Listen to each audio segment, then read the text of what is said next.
Yang pertama, apa itu etika? Etika berasal dari bahasa Yunani, yakni ethos atau taeta jamaknya, yang berarti adat istiadat.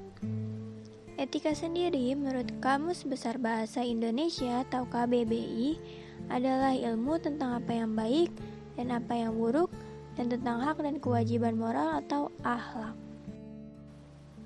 Jadi dari KBBI tersebut dapat diketahui bahwa etika merupakan salah satu ilmu yang berbicara tentang sesuatu yang baik dan buruk yang berkaitan dengan hak dan kewajiban moral atau akhlak. Etika ini berkaitan dengan kebiasaan hidup yang baik pada diri sendiri maupun pada suatu masyarakat. Dan etika ini juga berkaitan dengan nilai-nilai, tata cara hidup yang baik, aturan hidup yang baik, dan segala kebiasaan yang diwariskan secara turun-temurun. Selanjutnya ada teori etika bisnis menurut para ahli. Yang pertama ada Josephus. Menurutnya, etika berbisnis adalah penerapan moral dalam bidang ekonomi, utamanya industri bisnis. Yang kedua ada Musli. Menurutnya, etika yang ada dalam dunia bisnis adalah sebuah pengetahuan seseorang tentang bagaimana cara yang ideal untuk mengelola bisnis yang berdasar pada norma moral secara hukum. Yang ketiga ada Hill and Jones. Etika dalam bisnis adalah bekal bagi setiap pemimpin sebagai pertimbangan pengambilan keputusan yang strategis dan berdasar moral. Yang selanjutnya adalah pendekatan atau pandangan teori etika. Pada dasarnya, teori etika menggunakan beberapa pendekatan atau pandangan. Perbedaan dari ketiga pendekatan atau pandangan ini terletak pada pertimbangannya untuk memutuskan suatu dilema atau konflik. Yang pertama ada end justify the means, adalah teori etika yang berfokus lebih pada hasil daripada prosesnya. Maksudnya adalah penganut end justify the means ini lebih melihat hasil yang akan timbul apabila memutuskan suatu dilema atau konflik berdasarkan kebaikan yang lebih banyak bagi orang. Yang kedua, the means justify the ends, adalah teori etika yang berfokus pada prosesnya ketimbang hasil. Penganut means justify the ends ini lebih melihat proses yang harus dilakukan daripada hasilnya. Sehingga, penganut ini akan memilih mendahulukan proses atau cara yang baik untuk memutuskan suatu dilema atau konflik dengan harapan dengan cara yang baik akan menghasilkan sesuatu yang baik walaupun belum tentu seperti itu. Kedua pendekatan atau pandangan yang sebelumnya tadi berfokus pada doing manusia, yaitu dalam memecahkan suatu dilema atau konflik berfokus pada apa yang akan orang lakukan. Yang ketiga, teori ini berfokus pada being manusia. Pandangan ketiga ini lebih melihat karakter moral dari pengambil keputusan, tidak seperti kedua pandangan di atas yang dalam menyelesaikan dilema atau konflik dengan menekankan pada konsekuensi atau hasil dari keputusan ataupun motivasi atau proses dari pengambil keputusan. Selanjutnya adalah teori etika bisnis. Teori ini memang berbicara tentang bagaimana perilaku berbisnis yang baik dan sesuai dengan norma. Macam-macam teori etika bisnis, yaitu yang pertama ada teori etika teleologi. Kata teleologi berasal dari bahasa Yunani, yakni telos, yang artinya adalah akhir, konsekuensi, hasil, tujuan. Etika teleologi ini yaitu etika yang mengukur baik buruknya suatu tindakan berdasarkan akibatnya yang ditimbulkan atas tindakan yang dilakukan. Suatu tindakan dinilai baik jika bertujuan mencapai sesuatu yang baik atau akibat yang ditimbulkannya baik dan bermanfaat. Teleologi ini mengerti benar mana yang benar dan mana yang salah, tetapi itu bukan ukuran yang terakhir. Yang lebih penting adalah tujuan dan akibat dari tindakan itu. Walaupun sebuah tindakan dinilai salah menurut hukum, tetapi jika itu bertujuan dan berakibat baik, maka tindakan itu dinilai baik. Namun demikian, tujuan yang baik tetap harus diikuti dengan tindakan yang benar menurut hukum.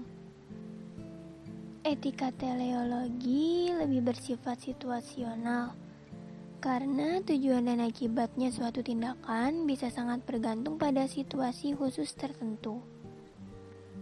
Dari segi positif, teori teleologi ini bisa dibenarkan yang merujuk pada hati nurani seseorang ketika mengambil keputusan yang etis. Dari segi negatifnya, teori ini bisa juga akan mampu menarik seseorang ke dalam tindakan yang menghalalkan segala cara demi suatu tujuan. Yang selanjutnya ada teori egoisme etis. Kata egoisme berasal dari bahasa Latin atau Yunani, yaitu ego, yang berarti diri atau saya, dan isme digunakan untuk menunjukkan kepercayaannya. Teori egoisme etis ini berprinsip bahwa setiap orang itu harus bersifat tindakan, yaitu melakukan sesuatu yang bertujuan untuk memberikan manfaat kepada diri sendiri. Intinya adalah bahwa tindakan dari setiap orang pada dasarnya bertujuan untuk mengejar dan memajukan dirinya. Egoisme merupakan motivasi untuk mempertahankan dan meningkatkan pandangan yang hanya menguntungkan diri sendiri. Selanjutnya adalah teori utilitarianism. Utilitarianism berasal dari bahasa Latin, yakni utilis yang artinya bermanfaat. Teori utilitarianism merupakan teori yang menjelaskan bahwa hasil berupa kebaikan yang banyak adalah yang lebih baik, atau greatest good for greatest number. Dengan kata lain, tidak masalah mengorbankan sedikit orang untuk mendapatkan manfaat yang banyak.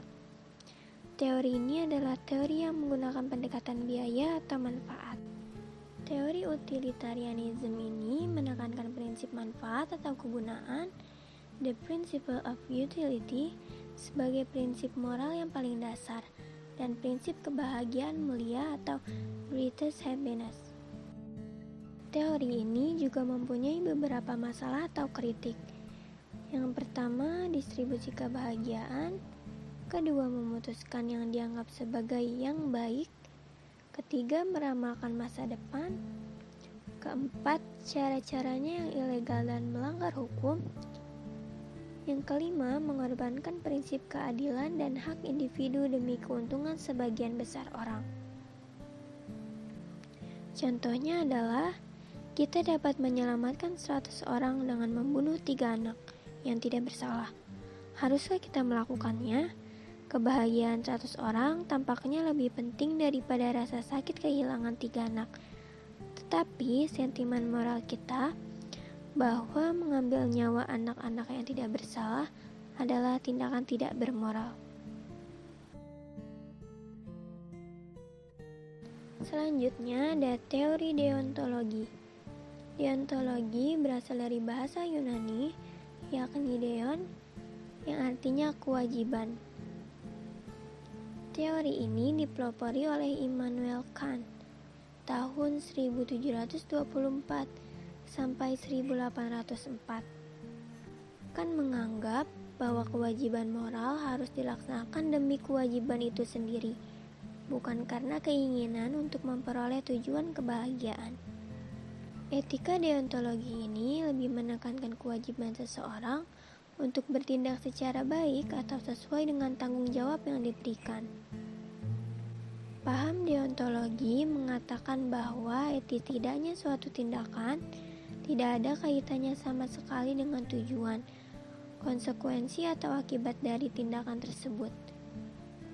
Konsekuensi suatu tindakan tidak boleh menjadi pertimbangan untuk menilai etis atau tidaknya suatu tindakan. Suatu perbuatan tidak pernah menjadi baik karena hasilnya baik. Hasil baik tidak pernah menjadi alasan untuk membenarkan suatu tindakan. Selanjutnya adalah teori hak. Teori hak adalah suatu tindakan atau perbuatan akan dianggap baik bila perbuatan atau tindakan tersebut sesuai dengan hak asasi manusia atau HAM. Teori hak ini berbicara mengenai sesuatu yang pantas dan harus didapatkan oleh seorang individu. Sehingga jika dilihat dari segi bisnis, segala keputusan yang diambil perusahaan tidak boleh melanggar hak seseorang. Menurut Immanuel Kant, manusia merupakan suatu tujuan pada dirinya, atau an end in itself. Karena itu, manusia harus selalu dihormati sebagai suatu tujuan sendiri dan tidak boleh diperlakukan semena-mena, sebagai sarana demi tercapainya suatu tujuan yang lain. Selanjutnya ada teori keutamaan atau virtue theory. Teori ini adalah teori berdasarkan dari manusianya tentang keutamaan memandang bagaimana seseorang bersikap.